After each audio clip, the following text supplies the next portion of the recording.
Rajiv schooling में आप सबका स्वागत है। आज एक नए प्रश्न के साथ। यदि आपका भी कोई प्रश्न हो तो आप हमें कमेंट कर सकते हैं। प्रश्न में दिया है 3 सेमी लंबा वस्तु 3 सेमी लंबा वस्तु 15 सेमी फोकस दूरी वाले अवतल दर्पण के सामने 3 सेंटीमीटर लंबा वस्तु है। मतलब वस्तु की लंबाई को हम प्रदर्शित करते हैं ओ से। ओ इक्वल दे दिया है आपका 3 सेंटीमीटर। 15 सेंटीमीटर फोकस दूरी वाले अवतल दर्पण के सामने, दर्पण कौन सा है? अवतल दर्पण है। उसकी फोकस दूरी दी है कितना है? 15 सेंटीमीटर दिया है। तो फोकस दूरी को एफ से डिनोट करते हैं। एफ इक्वल हो गया 15 सेंटीमीटर। और अवतल दर्पण है, अवतल दर्पण की फोकस दूरी निगेटिव होता है तो लगा देंगे माइनस। 20 सेमी की दूरी पर रखी है। कोई वस्तु के आगे आ गया है कि अवतल दर्पण के सामने 20 सेंटीमीटर की दूरी पर रखी है। तो वस्तु से दूरी हो गया, वस्तु दूरी को u से प्रदर्शित करते हैं। u बराबर हो गया -20 cm। दर्पण से कितनी दूरी पर पर्दा रखा जाए ताकि पर्दे पर इसका चमकीला प्रतिबिंब प्राप्त हो, प्रतिबिंब बने। प्रतिबिंब की प्रकृति आकार ज्ञात करना है। मतलब कि कितना दूरी पर कोई वस्तु रखा जाए पर्दा कि जिस पर प्रतिबिंब बने। तो प्रतिबिंब दूरी पूछ रहा है। प्रतिबिंब दूरी को v से डिनोट करते हैं, ए फाइंड करना है। प्लस प्रतिबिंब की प्रकृति पूछ रहा है, कैसा बनेगा, पॉजिटिव में होगा, निगेटिव होगा, कितनी लंबाई का होगा वो फाइंड करना है। मीन्स की आई भी फाइंड करना है। देखिए डायग्राम खींच लेते हैं इसका। ये हमारा अवतल दर्पण हो गया। अवतल दर्पण वैसा दर्पण होता है जिसकी भीतरी सतह से प्रकाश का परावर्तन होता है और बाहरी सतह पर पॉलिश किया होता है। अवतल दर्पण हो गया। अब ये अवतल दर्पण का ध्रुव हो गया, मध्य बिंदु को ध्रुव कहते हैं। अवतल दर्पण के सामने 3 सेमी लंबा वस्तु रखा गया है और इसकी फोकस दूरी मान लेते हैं। अवतल दर्पण है और इसका फोकस दूरी एफ है। ए दे दिया है आपका 15 सेंटीमीटर और इसके सामने 20 सेंटीमीटर की दूरी पर मान लेते हैं यह वस्तु रखा गया है। ये दर्पण से कितना दूरी पर ध्रुव से है? 20 सेंटीमीटर की दूरी पर है। 20 सेंटीमीटर दूरी पर वस्तु हो गया और वस्तु की लंबाई दिया है कितना? 3 सेंटीमीटर का लंबा वस्तु हो गया। मतलब यहाँ से यहाँ की दूरी 3 सेंटीमीटर हो गया। फिर पर्दा रखा जाए, पर्दे पर इसका चमकीला प्रतिबिंब बने। अब यहाँ पर मान लेते हैं कहीं पर्दा रख दे रहा है, बोला है कि इस पे हमें इमेज चाहिए, जिसका जो इमेज बन रहा है उसकी दूरी फाइंड करना है, भी आप ज्ञात करेंगे और जो इमेज बन रहा है उसकी आप ज्ञात करेंगे लेंथ कितनी लंबा बन रहा है।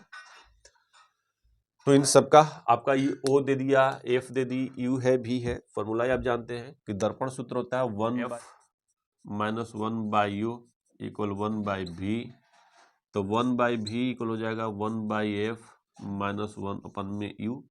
इस फॉर्मूला की सहायता से आप आसानी से मान निकाल सकते हैं और इसमें आप सबका मान पुट कर देते हैं। 1/v की जगह 1/v, 1/f का मान दे दिया -15 cm, लिख देंगे -15 सेंटीमीटर, माइनस 1/u का मान के दिया है आपका -20 सेंटीमीटर, लिख दिए -20 सेंटीमीटर। 1/v इक्वल ये हो गया -1/15, माइनस माइनस 2 बार हो गया तो ये लिख देंगे एक बार 1/, में 20। अब आपको लिख सकते हैं 1/v इक्वल, दोनों का एलसीएम निकाल देंगे 15 एंड 20 का, तो ये आ जाएगा ये आपका 60। और 15 में 6 से डिवाइड करेंगे तो -4 + 3 1/v इक्वल हो जाएगा -1/60। v का अपोजिट कर देंगे तो हो जाएगा v, और 1/60 का उल्टा कर देंगे तो हो जाएगा -60। तो ये आपका प्रतिबिंब दूरी प्राप्त हो गया। प्रतिबिंब दूरी किस में है? निगेटिव में। मीन्स की प्रतिबिंब जो बन रहा है वो अवतल दर्पण के सामने बन रहा है। कितनी सेंटीमीटर दूरी पे? -60 सेंटीमीटर की दूरी पर बन रहा है। किस ओर बन रहा है कि जिस साइड वस्तु रखी गई है उसी साइड अवतल दर्पण उस वस्तु का प्रतिबिंब बना रहा है 60 सेंटीमीटर की दूरी पर।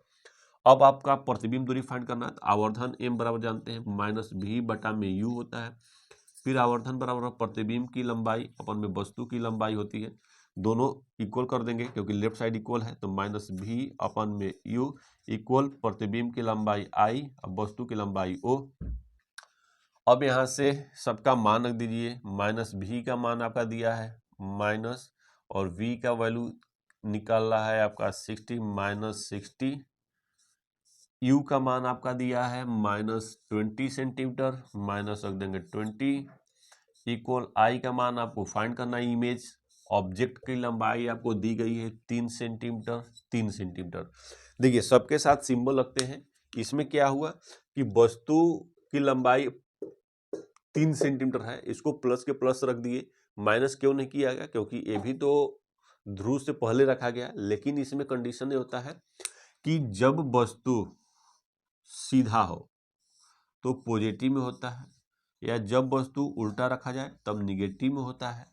उसी तरह यदि प्रतिबिंब इमेज जो बन रहा है अगर सीधा बने तो पॉजिटिव होगा, यदि इमेज उल्टा बने तो निगेटिव में रखते हैं।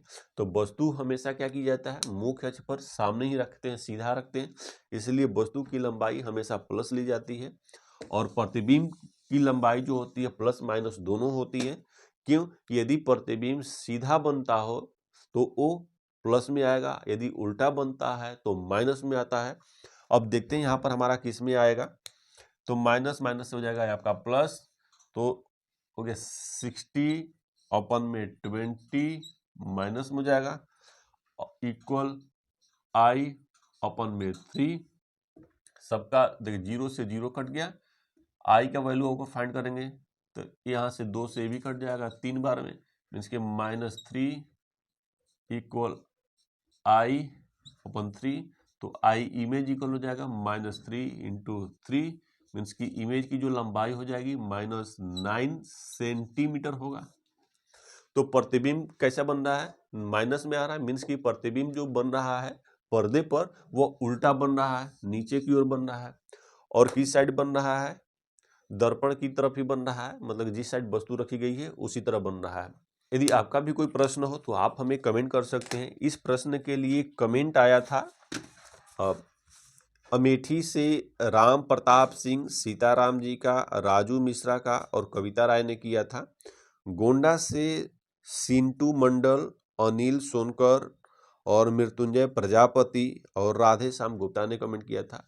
यदि आपका भी प्रश्न कोई हो तो आप हमें कमेंट कर सकते हैं। अभी तक आपने इस चैनल को सब्सक्राइब न किया हो तो सब्सक्राइब कर ले, ताकि हर रोज आपको एक नई वीडियो प्राप्त हो। राजीव स्कूलिंग से जुड़ने के लिए धन्यवाद। आपका दिन मंगलमय हो।